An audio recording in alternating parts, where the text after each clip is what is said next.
Welcome to Cheat Sheet Tales, where secrets slip, lies unravel, and the truth always has a twist. Real stories, raw confessions, shocking betrayals. Drop a comment if you've ever caught a red flag too late. Now, let's get into today's tale. Hi, I'm Odell. 2 weeks ago, my sister screamed at me in front of our parents. "You've ruined our lives." And they nodded, like it was true. I didn't yell. I didn't cry. I just walked out with nothing but my bag and silence. But this morning, I woke up to 14 missed calls. Now they say they need me. So what changed? Before we dive in, what time are you listening to this and where from? Drop a comment, because maybe you've been erased too, until they realized they needed the one they discarded. It was already dark outside, but the air inside the house felt even heavier. My sister Leora sat perfectly perched on the edge of the family's oversized cream sectional, her ring light glowing like a halo around her. She was finishing a live stream, something about hitting 50,000 followers on social media. My parents sat nearby, nodding along like she'd just gotten her PhD. I stood in the doorway between the kitchen and the living room, clutching a chipped mug of tea I'd reheated twice. My name hadn't been mentioned once in the past hour. That wasn't surprising. I had become an expert at blending into the background. Sometimes I wondered if the walls noticed me more than they did. Then it happened. The laptop screen flickered, and Leora's voice jumped half an octave. "Oh my God, not now." Her perfectly curated smile dropped. "Why does this always happen when you're around?" She snapped, her voice cutting across the room and slicing right through me. I blinked, stunned. "What?" "You stress me out just by breathing, Odell," she barked. "You throw off my vibe." I looked around, half expecting someone, anyone, to call that out for what it was, ridiculous. But instead, my mother stood up, brushing invisible lint off her lap. "She's not wrong," Clara said calmly. "Every time something good happens, you find a way to ruin it. You've ruined her life. Honestly, you've ruined ours too." My father didn't say a word. He just rubbed the bridge of his nose, like this was all too familiar, too exhausting. I felt the flush rise in my neck. I didn't yell. I didn't cry. I didn't even defend myself. Instead, I turned around, walked down the hall to the guest bedroom they'd begrudgingly let me use while I figured things out. The door barely closed without sticking. The carpet smelled faintly of dust and air freshener that had long expired. I moved quietly, robotically, stuffing a few essentials into a backpack I hadn't touched since college. I didn't pack anything sentimental. No framed photos. No cards. No letters. I'd stopped writing those years ago when I realized no one read them. Minutes later, I was out the door. No one asked where I was going. No one asked if I'd be back. The street was quiet, the kind of silence that follows the kind of fight where words hit harder than fists. I walked down 2 blocks to the gas station with the humming fluorescent lights. I bought a granola bar and a bottle of water, mostly out of habit, not hunger. I asked the clerk if the bus was still running. "Last one's in 8 minutes if he's on time." He wasn't, but I waited anyway, sitting on the cold metal bench with my hands shoved in my coat pockets and my backpack between my legs like a life raft. When the bus did show, I climbed on and didn't look back. The ride into downtown Charlotte felt longer than it was. I kept my head down, watching the city lights blur past like smudged paint. No one made eye contact. It was almost a comfort. When we reached the end of the line, I got off and walked a few blocks to a small beige motel with flickering neon signage, the kind of place you only go if you've run out of better options or better people. The man at the front desk didn't ask questions. He handed me a key with a number scratched off and rewritten in marker. "Cash or card," he mumbled, eyes never leaving his reality show playing behind him. I handed over my last $42. The room smelled like old cigarettes and cleaning fluid that didn't quite mask anything. I dropped my backpack near the foot of the bed and sat on the edge of the mattress. It creaked beneath me, loud in the quiet. Didn't undress. I didn't cry. I just stared at the water stain in the ceiling above me. It looked like a broken heart, or a burned-out star, depending on how you tilted your head. My phone sat face down on the nightstand. I hadn't heard a single buzz the entire time. No, where are you? No, come home. Nothing. And then it vibrated. Just once. I reached for it, half hopeful, half numb. A notification popped up. Reminder. Unopened Mother's Day gift from Odell delivered 2 years ago. The box I'd mailed her, wrapped in tissue paper. A pair of silk handkerchiefs with her initials. I had them monogrammed. She never opened it. They never opened me. The next morning, I was up before the sun finished rising. I counted what I had left. $207 and some change. No job, no home. But something about that note made the math feel less like a countdown and more like a challenge. I walked toward downtown. My feet ached before I reached the corner gas station, but I kept going. A little cafe near the bus depot opened early and had a small chalkboard sign out front. Free Wi-Fi. Coffee refills all day. That was all I needed. Inside, it smelled like burnt toast and floor cleaner. I ordered the smallest coffee on the menu, $1.75, and took the seat closest to the outlet. I pulled out my phone and logged into a few freelance tutoring platforms I had bookmarked years ago, but never used. One of them still had an old profile, saved. I updated it, specializing in SAT and ACT prep, writing support, study planning. Patient, reliable. Under About Me, I wrote, I believe in showing up, even when no one else does. By noon, I had applied to 16 listings. Parents desperate for help with test scores, students overwhelmed by college pressure, people I could understand in ways my own family never tried to understand me. Halfway through the 5th application, I paused. The words, reliable, compassionate listener, stared back at me from the bio section. I remembered Grandma's voice. You were always the one who listened. She used to say that when I sat at her feet during Sunday dinners, while everyone else talked over one another. She saw something, not flashy, not loud, but something real. I swallowed hard, thinking back to the funeral. We were standing in the reception hall, surrounded by polite people with bad coleslaw. A family friend I barely knew leaned in gently and said, Your grandmother's second letter was beautiful. I hope it brought you peace. Second letter? I blinked at her. I only got one. Her face fell, confused. Oh, I must have been mistaken, she said. She wrote you another, 8 months before she passed. I'm sure it got to you, but it never did. And when I asked my mother about it, 3 days after the funeral, still trying to give her the benefit of the doubt, she didn't even blink. Oh, it wasn't anything important. Just sweet old lady things. Just sweet old lady things. That letter, too, had been erased, like I had been.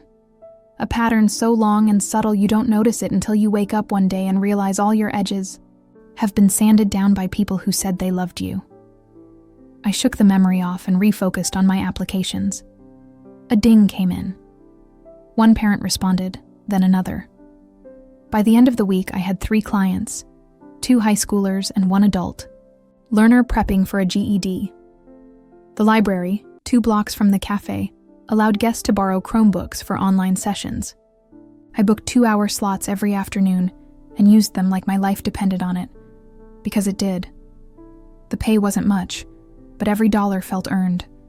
And the students, they listened. They asked questions. They said thank you. One girl named Riley said during our second session, "You're the only person who's explained this in a way that makes sense. It felt strange being seen by strangers in ways I'd never been seen at home. That evening, I returned to the motel and recorded my income on the back of the same receipt from when I checked in. I wrote down the tutoring hours, the payments I'd received on PayPal, and how much I could afford to spend for 2 more nights. I looked around that tiny room. It smelled faintly of bleach and damp curtains, but it was mine for now, and that was enough. For the first time in years, I felt the slightest thread of pride uncoil in my chest. They never noticed what I was building, I said aloud to no one, because they never thought I could. It wasn't just bitterness, it was clarity, cold and clean. I lay down, still wearing my jeans, too wired to sleep. The motel buzzed with faint conversations through the wall and the whir of a vending machine outside. Just as I was about to put my phone on silent, a post popped up on my feed. My family is who shows up when it matters. Don't ever forget that. It was Leora's caption. Her face gleamed next to our mother's, both holding glasses of something bubbly.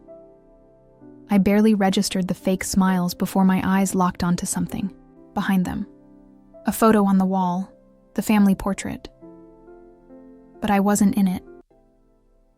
I stared at the photo, my thumb instinctively zooming in. My eyes locked on the familiar hallway wall. Same textured beige, same soft shadow from the hallway lamp, but the frame was different. Gone was the old family portrait we took when I was 16, back when everyone still pretended I belonged. In its place, a glossy new photo. Leora in the center, of course. Mom on one side, beaming in her cream cardigan. Dad, stiff but smiling as if coached.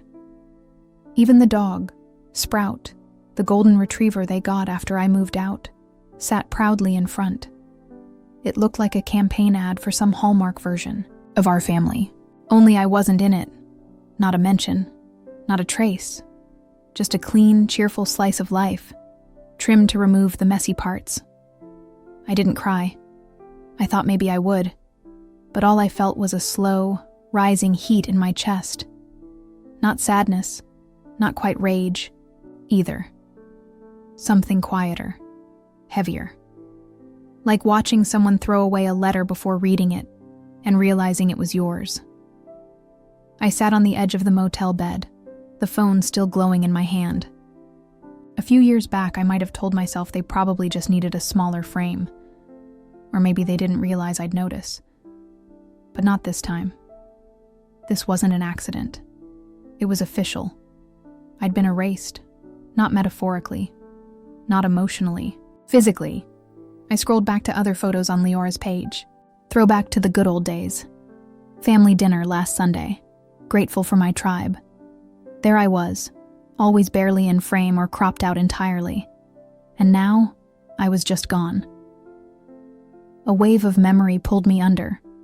I was 9, standing on a stool so I wouldn't be too short for the group photo at church.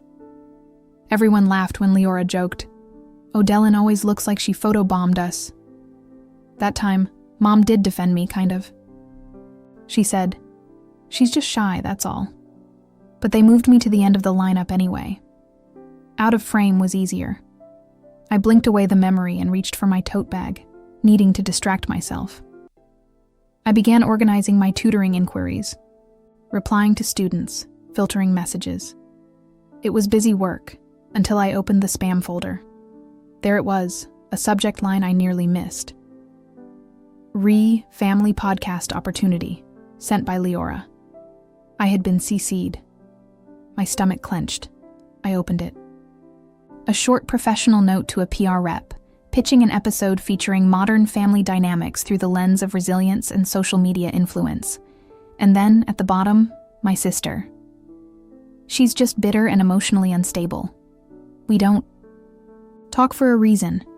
I don't want her involved. It's taken years to rebuild the family's image. My hand tightened around the phone. I could hear the ringing in my ears. I reread the line 3 times, each word louder than the last. Bitter. Unstable. Rebuild. I didn't cry. I didn't scream. Instead, I took a screenshot. Then another. Then I printed the email from the library the next morning and taped it on the motel wall right next to Grandma's letter. The words sat side by side like a before and after. One believed I could build. The other believed I didn't matter enough to be seen. I grabbed a pen.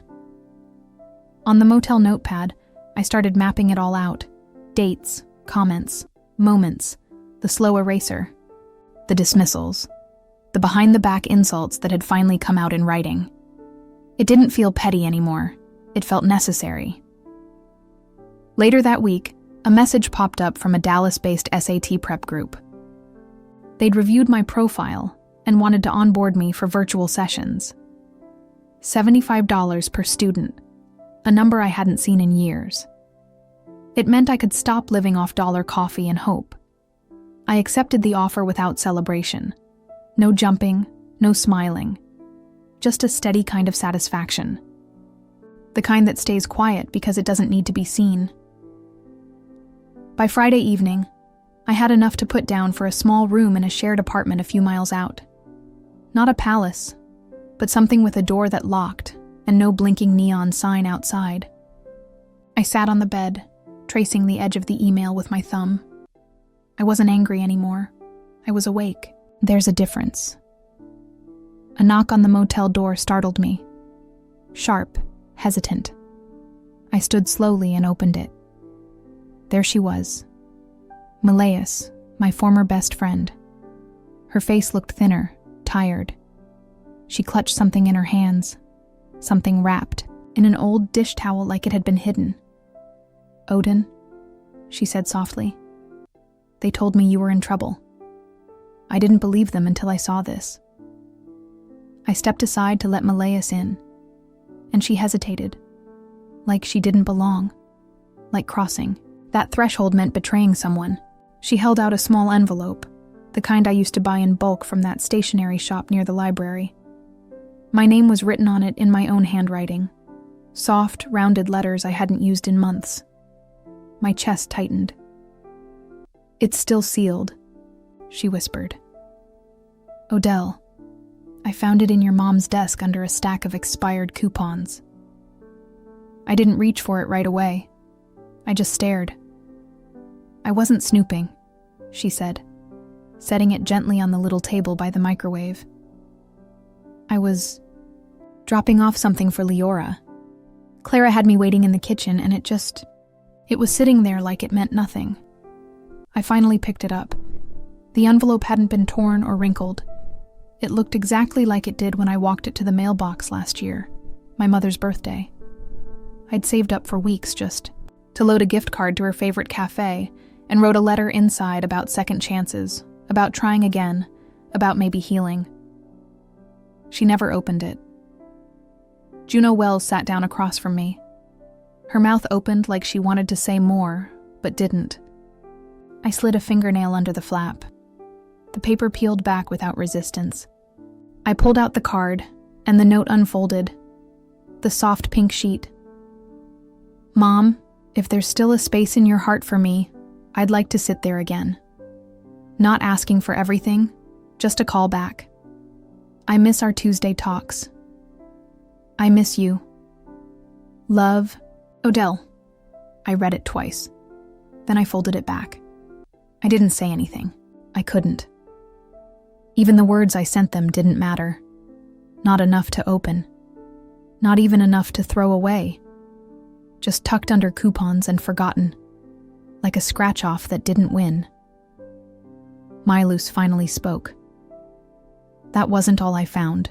She reached into her tote and slid a few printed pages across the table. Leora's new site, the Success Academy or whatever she's calling it. "I used to help you build this stuff. Remember? I'd know your voice anywhere." I scanned the first page, then the next. My breath caught. She'd lifted it all. The intro text. The diagnostic rubric I'd spent months refining. Even my diagrams. The same layout, same color palette. Only now it was under Leora's name. Her photos, her brand. She said you gave it to her, Milas added quickly. I knew that was a lie. I laughed, one of those short, breathless sounds that die before they reach your throat. Even my sidebars, I muttered. Even the section headers. My voice shook, but I stayed still, like movement would let the betrayal crack wider. Juno Wells sat quietly while I took it in. A few hours later, she left, hugging me tightly, then slipping out the door with tears in her eyes. The room was quiet again. I sat on the floor, my back against the cheap wood-paneled wall. No music. No TV. Just the hum of the mini fridge and the occasional creak of the pipes. Then came the buzz. The phone screen lit up. Missed call. Dad. Then another. And another. I watched as the count ticked up to 14. Voicemails followed. I didn't listen at first, but curiosity peeled me open just enough. The last one was from my father. His voice was weary. Odeline, your sister's getting dragged all over the internet. Some blog picked up the story. They're calling it plagiarism. People are mad. She's saying you're lying, but we need your help to calm it down. She's not handling it well. No apology, no acknowledgement, just the usual pattern. We need you when it burns. I didn't answer. I didn't even text back. I just sat there, phone on my lap, screen still lit, then dark, then lit again. The buzz felt like a mosquito at the edge of sleep, persistent, nagging, never letting up. They only ever call, I whispered to the silence, when I can fix what they broke. My arms felt heavy. I leaned forward, resting my forehead on my knees. I hadn't cried yet, but this wasn't tears. This was something slower, sadder. I opened. My laptop hovered over my folder marked Curriculum Archive. My finger tapped the delete key. Maybe I should just let it go. Erase it all, like they tried to erase me. But then I noticed something. A folder I hadn't touched in years. Grandma Legal. I clicked. Inside was a scan I barely remembered uploading. An image file labeled Will O'Dellin. I opened it. There it was, clear as day, my grandmother's signature, her handwriting. A clause stating that I, Quinn, was the sole recipient of her educational materials. All her curriculum, tutoring designs, and teaching frameworks. I was the legal heir to the very work Leora had stolen. And it had been scanned 5 years ago. Hidden ever since. The next morning, the weight of that scanned file hadn't faded. I stared at it while the sun crept through the dusty blinds of my small apartment, illuminating the edges of my computer screen like it was some kind of divine spotlight. The words were there, bold and formal, stamped and signed in my grandmother's careful pen. All intellectual property and preparatory curriculum created or co-developed with Odell and Shipley shall remain under her sole name. She had protected me quietly, legally, and my mother had ignored it completely. As I sipped lukewarm coffee from a chipped mug, my phone buzzed again. Another voicemail. The second that morning. I didn't want to hear it, but my thumb hovered over the play button anyway. I was already spiraling. What's one more turn? Verina's voice came through, softer this time. Oh, Dellin, please. You can't just let the family fall apart. Your sister's career is hanging by a thread. She said the family, but I knew what she meant. Them, the ones who replaced my face in pictures, the ones who left my envelope in a drawer like a piece of trash. Then another voicemail. This one from Leora. Her voice cracked with panic. You're just bitter. You're always bitter. We gave you everything, and this is how you repay us. I could almost see her pacing around in some pristine room, mascara trailing down her cheeks, blaming me like she always did. We gave you everything, she said. What a joke, I whispered into the silence. You erased me and still expect me to be your savior. My hands were steady as I printed the will. No drama, no tears, just clarity. I pinned it to the wall next to the email screenshot and the faded note from Grandma. One was typed, one was printed, one was written by hand. All of them told the same story. I'd been erased, and now they were demanding I paint myself back in just to fix their mess. I stared at that wall for a long time. By lunch, I'd made up my mind. I looked up. A lawyer in Austin who specialized in intellectual property and quietly booked a consultation. When I arrived, I brought the printout. In a calm voice, "I'm not asking to sue," I told her. "Not yet. I just want this documented, verified, and publicly filed. I want ownership to be formal and known." The lawyer, a woman in her 50s named Elaine Rivers, raised an eyebrow after reading the will. "You don't need a lawsuit to take back what's yours," she said, tapping the page. "You just need a notice." I left her office with paperwork in hand, sunlight warming my back, and something inside me I hadn't felt in years. Control. But peace didn't last long. That night, there was a knock. 3 raps. Firm, familiar. I looked through the peephole and nearly stepped back in disbelief. Clara, Max Calloway, and Leora. I opened the door, but didn't invite them in. We stood in the narrow hallway. The air felt sharp, like everything between us had hardened into glass, ready to shatter if anyone raised their voice. Clara looked exhausted. Her lipstick was faded. Her hands trembled. Max Calloway said nothing. He never did. Leora's eyeliner was smudged. Her curated shine was cracking, and she knew it. "We made mistakes," Clara began, clasping her hands. "We know, but family means forgiving." I didn't blink. "No," I said softly. "Family meant not burning my letters. It meant opening my envelope. It meant saying my name in your family appreciation posts." Clara looked down. I turned to Leora. She met my gaze like a child who'd been caught, but didn't know how to be. "Sorry." This time I told them, stepping back, "I'm not the one fixing your mess. I didn't slam the door. I didn't yell. I simply closed it with a click and turned the lock." Later that night, after showering off the tension and pouring myself some chamomile tea, I checked my email and froze. A bold red notification greeted me. "Your professional site has been flagged and temporarily suspended due to multiple copyright violation claims." I clicked the details. Someone, an anonymous IP, had filed claims against my own curriculum. My stomach twisted. They'd come back for me. Not with words, but with paperwork. They tried to erase me one more time. But now, I was ready. By the time I opened my eyes, the sky outside was already a dull gray. One of those mornings where light feels more like pressure than promise. I reached for my phone automatically, expecting the usual overnight tutoring emails or calendar pings. Instead, the first thing I saw was a red flag banner on my screen. "Your website has been temporarily suspended due to a reported copyright violation."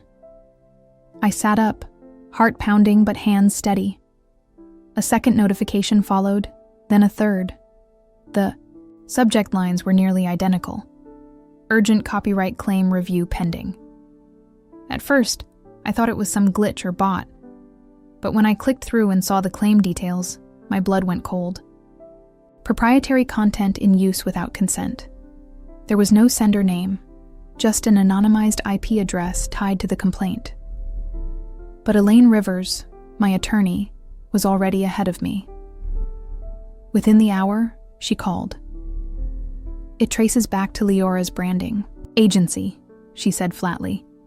"It's not a coincidence." I didn't scream. I didn't cry. I took a breath, opened a new folder, and began. I took screenshots of every page, every time-stamped lesson, every outline, every diagram I'd created. I retrieved the PDF of my grandmother's will, highlighted the exact clause that secured the intellectual property. I even included early drafts I'd saved on a cloud backup, dated before Leora had even launched her academy. I wrote the counterclaim, with the tone of someone who had nothing left to prove. I don't scream anymore, I typed to myself while organizing the files. I document. That same afternoon, I sent an email, not just to the board hosting my platform, but to all my tutoring clients and professional contacts. No dramatics, no accusations, just a clean, composed message. In light of recent confusion, please find attached original course materials, timestamps, development drafts, and my legal rights to the content as secured through notarized family documents. I appreciate your continued trust. A few replies rolled in within minutes. Most were supportive. A few expressed surprise. But one message stopped me cold. A parent I had worked with the previous fall, a single mom from Houston, wrote, "Your course saved my daughter's future. Don't let them take this from you." That one, I printed. I placed it next to the will on my wall. One paper, born of blood. One, born of effort. Together they meant something real. By evening, the storm had started brewing. This time, not mine. Leora posted a cryptic update on her main page. People love to take credit once the hard work's done. Funny how that works. But the internet wasn't buying it this time. Within the hour, someone, an intern, she must have let go without a second thought, posted screenshots, timestamps, chat logs, even early Canva templates, all tied to me, all dating back years. The comment section beneath Leora's post turned fast. This looks like a textbook case of erasure. Wait, why is Odella not credited on anything? Y'all believe the family brand too easily. I didn't respond. I didn't need to. Instead, I sat on my worn couch with a cup of peppermint tea, legs curled beneath me, laptop in my lap. For the first time in a long time, I felt something more than anxiety. I felt a quiet, steady confidence. Long time I didn't feel small. I felt still, strong.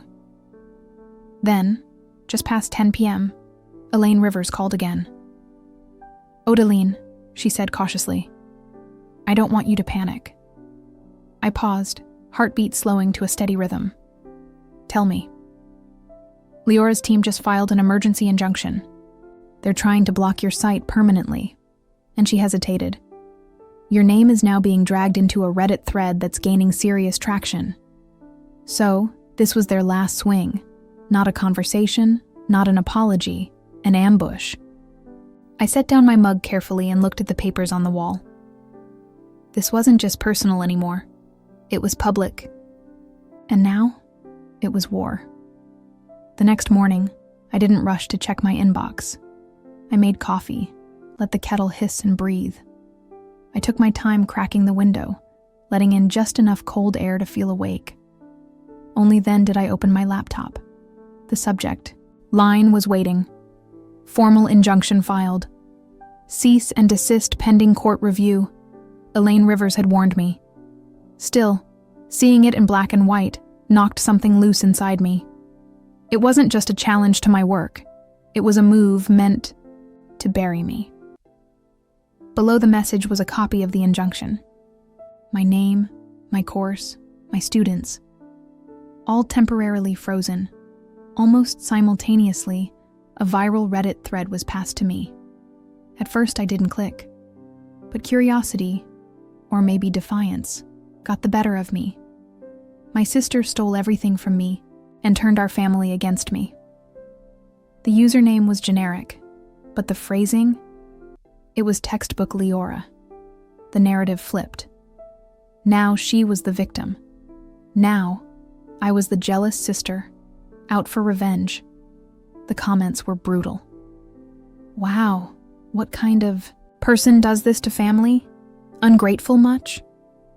Can't believe some people will tear down their own blood over a little attention. I almost closed the page. Almost. Then I saw one comment near the bottom. Funny how the receipts always show up when the loud ones overplay their hand. It stopped me cold. It wasn't loud. It wasn't long. But it reminded me I had the receipts. All of them. I didn't waste another second. I pulled up my webcam, kept the room dim. No makeup, no angles. Just me. And I spoke. Not with anger, not with apology. I placed the printed will in front of me, read the paragraph aloud, the clause about ownership. I showed the signed page, then screen shared the original curriculum files, the drafts, the timestamps, the side-by-side comparison of her rebranded content, and finally, the emails, the one from her agency, the one from her PR team, all with my name scrubbed out. When I finished, I looked directly into the lens. They say silence is strength, I said quietly. But sometimes, truth needs a voice.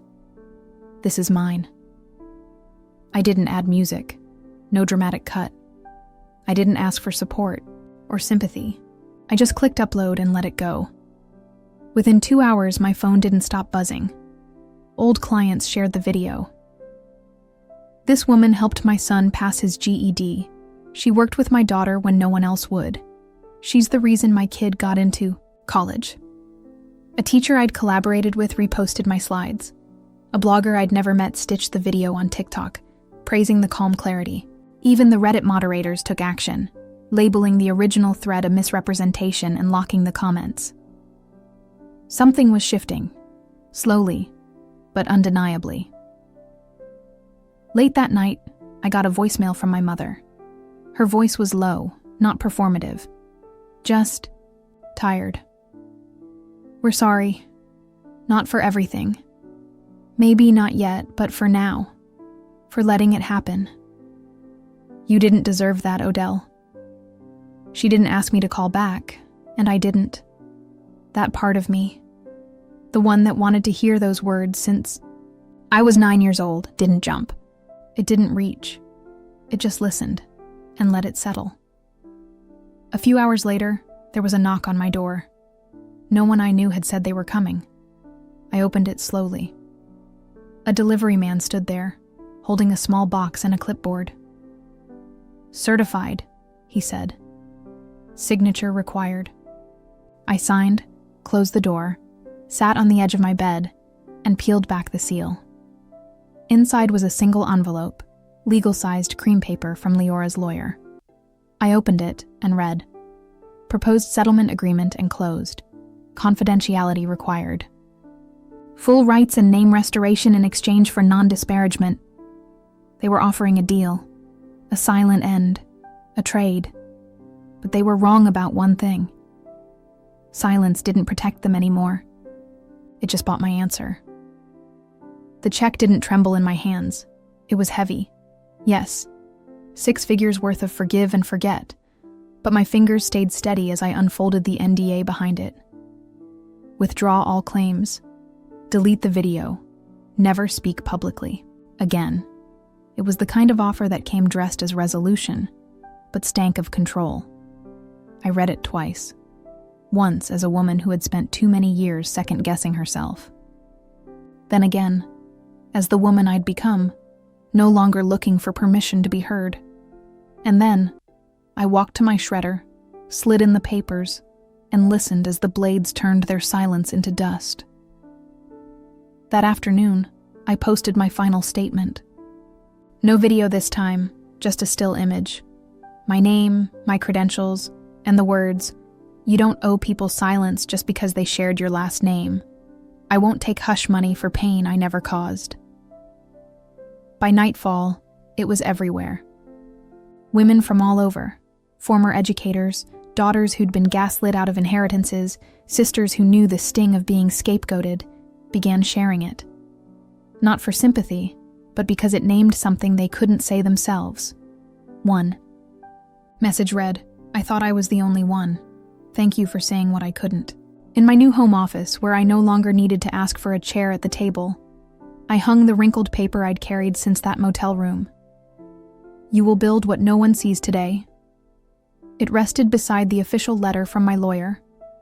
Ownership affirmed, IP registered, curriculum protected.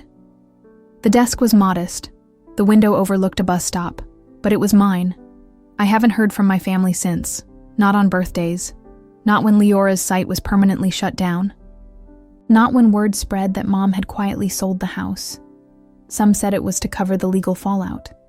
Others whispered she just had enough. But I didn't wait for gossip. I didn't need apologies printed in ink or whispered through other people's mouths. They weren't monsters, just people who made me want to. When it was easier than looking in the mirror, I didn't fight to punish them. I fought to free myself. And freedom? It's quieter than I imagined, but not empty. Last month, I launched a small scholarship fund in my grandmother's name.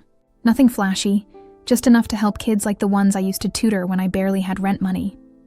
Thank you notes started coming in. Most were from strangers. One was from a student I taught back when I was working out of the public library. "You were the first one who told me I could do it. I believed you." I sat with that letter for a long time, not because it hurt, but because it didn't. This was the life I built in the silence they once thought would bury me. A few days ago, I printed a second copy of my grandmother's note. I folded it into an envelope. No return address. No message. Just those words. "You will build what no one sees today." I mailed it to a girl I once tutored, who'd quietly told me her parents thought she was too much. Who'd been told to stop dreaming so loud, because maybe one day she'll find herself alone in a motel room. And maybe those words will do for her what they did for me. Have you ever stopped chasing the apology that never came and realized peace was the real closure? Have you ever been erased by your own family and still found the strength to build something lasting? Share your story below.